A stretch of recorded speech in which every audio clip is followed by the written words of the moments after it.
On a clear day and a straight stretch of the Eyre Highway, it's hard to imagine this truckie couldn't see what was right in front of them. It's a big heavy vehicle that can, if you clip one of those, you're not coming back. Brad Bell was behind the wheel of his Hilux driving from Perth to Adelaide with his service dog Hogan when he was forced to take evasive action near Yallata.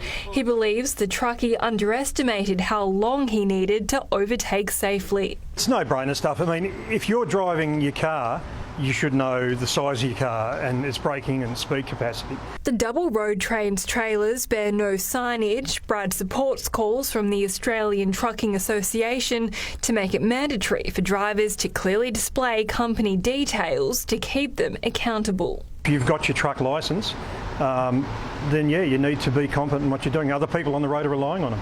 He says this was not an isolated incident during his 3-day journey, and he supplied this dashcam to WA police in the hopes traffic cameras will identify the truckie as he crosses the border into that state.